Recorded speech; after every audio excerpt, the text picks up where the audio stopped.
Hey guys, in today's video, I'm going to be showing you how to make a bucket hat. The bucket hat that we're going to be making today is reversible, so you can flip it from side to side. Everything you're going to need is as follows. Obviously, you're going to need fabric. You're going to need 2 types of fabric, or you could use 2 of the same if you wanted to, but that's less fun seeing as though it is reversible. I recommend using a sturdier fabric. You're gonna need matching thread. I definitely suggest matching thread, or at least the complementary color, because you will see the thread when we sew the circles on the brim of the hat. Obviously, as always, you're going to need pins or even these little clips. I prefer the clips for this project. I just think they work a little bit better and they don't poke me. I suggest using a rotary blade for this project, but if you don't have one, that's fine. You can use fabric scissors. Really anything to cut the fabric works.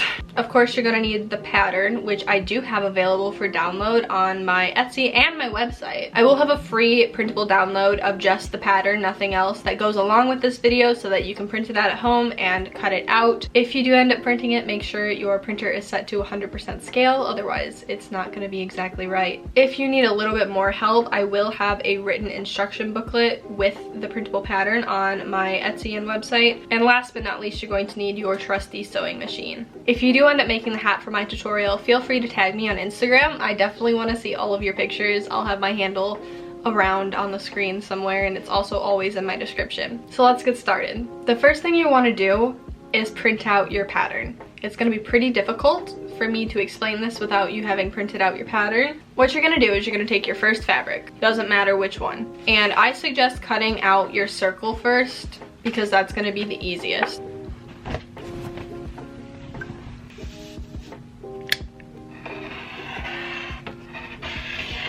I just cut out a smaller square around my circle because that makes it a whole lot easier to work with than the whole giant piece of fabric that I have.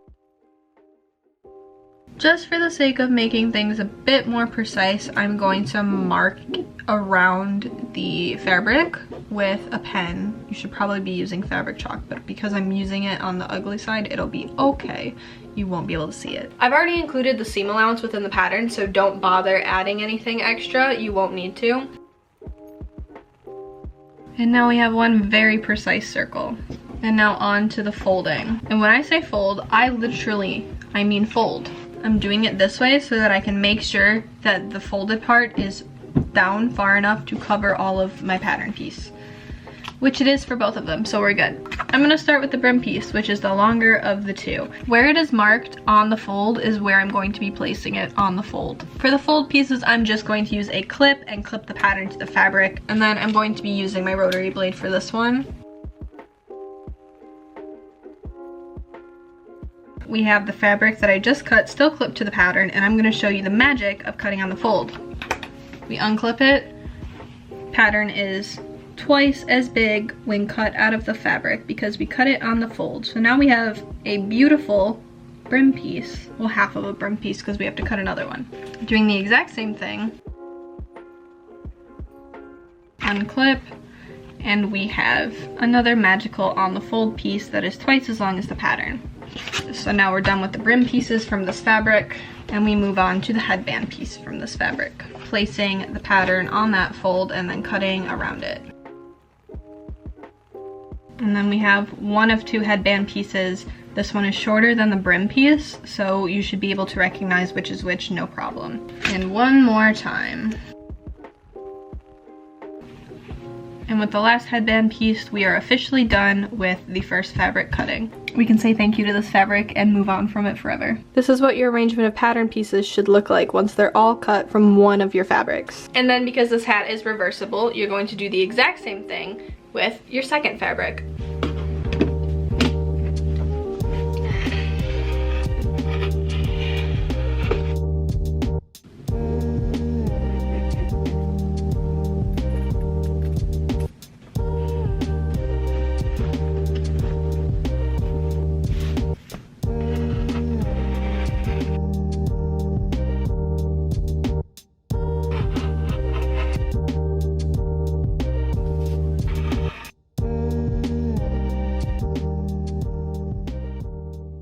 So you should have all of these pieces. 2 of the top, you need 4 of the headband pieces, 2 of each fabric, 4 of the brim pieces, 2 of each fabric. And this is all of your pattern pieces cut. So if you need to iron your pieces, go ahead and do it. It's gonna be a lot easier to iron them now than it will be to iron them when they're assembled into a hat. Trust me. We're going to assemble the entire hat in one pattern and then the entire hat again in the second pattern. We're taking all of the pieces of one of the fabrics and we're gonna put that together first. We've got our brim pieces, we've got our headband pieces, and we have our circle right here. We're gonna take both of the headband pieces and put them together with the pretty sides touching. You can pin it or clip it if you need to. I'm only sewing the short sides and I'm only doing a straight stitch, and I'm leaving both of these longer sides open. We're not sewing it closed. With a 1/4 inch seam allowance, so to the end of the presser foot, and then I'm going to start stitching and I'm going to back stitch on either side.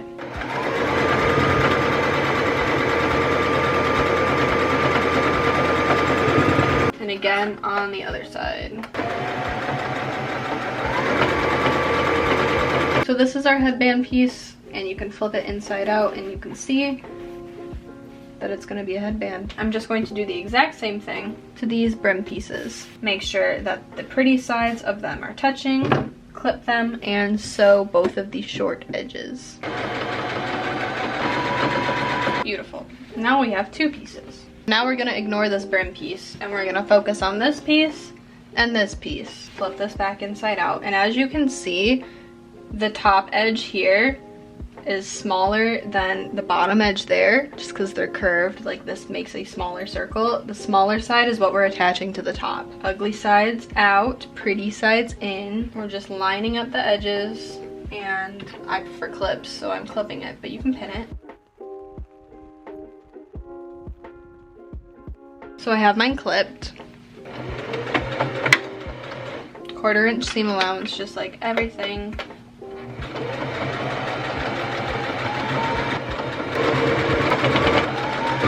So now that we have this, we have to attach the brim to it. Just like with the headband, you want the smaller edge of the curve to be the part that you're sewing. You want the large end to be on the outside. So I'm gonna take my hat and I'm going to place it upside down. The part that I already have. Make sure the pretty sides are touching. I'm going to put the brim with the long side facing down so that the small edge ends up matching with the hat. And then I'm going to align the seams. It's the important part here. I'm going to sew them together and then we'll have part of a hat. We'll have the first half of a hat. 1/4 inch seam allowance, as always.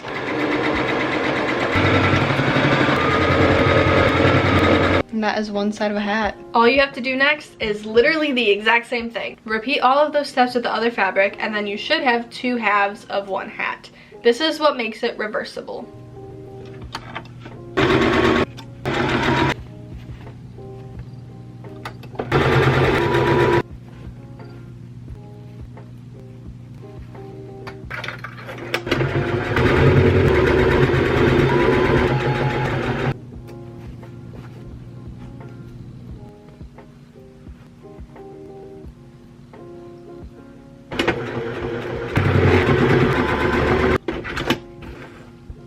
It looks like a bonnet. He's gonna do it. Oh, Steve. So now I have this and I have this. I have 2 different hat pieces. What I'm going to do now is I'm going to put them together facing the pretty sides and just line up the brims. I'm going to line up all of the seams on the brims too, just, you know, for continuity. And then I'm gonna sew them together. So I've pinned them all around the edges of the brim with the pretty sides facing each other, and it looks crazy right now, but I promise it won't. I'm just going to do a straight stitch with the 1/4 inch seam allowance all around the end, except for I'm gonna leave like an inch or 2. That way I can flip the hat inside out and all of my seams that I'm doing right now are hidden.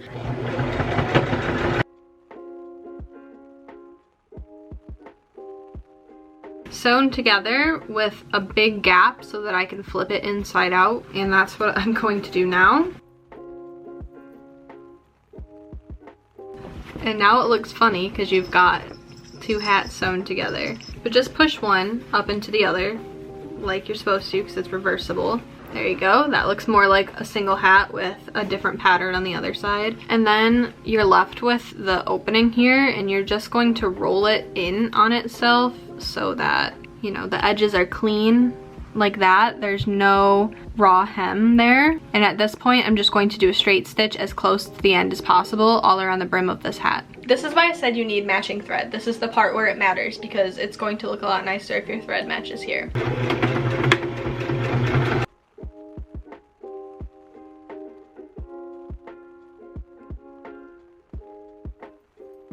Now we have a hat. It looks like a hat. Flip it around, inside out. A different hat. Amazing. What's next is all of the stitching that goes around the brim. So we're gonna start from the seam that you just did, go about an inch or so away from it, and then sew another circle around as neatly as you possibly can while still following the curve. It doesn't have to be exactly an inch. Really, it's up to your preference, but we need some structure in the brim of this hat.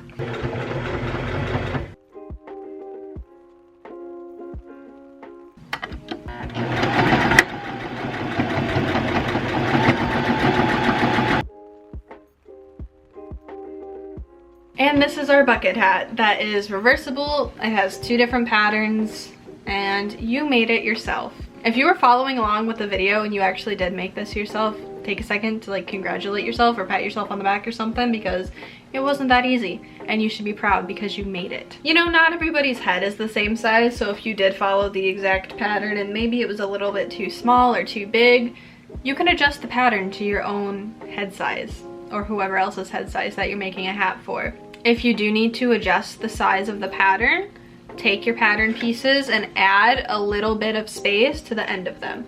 Not on the fold, on the end. So you can add like a 1/2 inch, a 1/4 inch, a whole inch, depending on the size of your head. Same goes for the brim piece. Don't do it on the fold, do it on the plain edge. And then whatever you added to the end of these, add to the circumference of this. But that's my hat tutorial. There will be a blog post as well as the digital download to the pattern and a paid pattern with more instructions on my website and my Etsy. Both are linked below. So if you want those things, go ahead and get them. I'd appreciate it if you read my blog posts. Website's pretty new, pretty excited about it. Thank you guys so much for watching. I hope you liked the video, and I'll see you in the next one. Bye.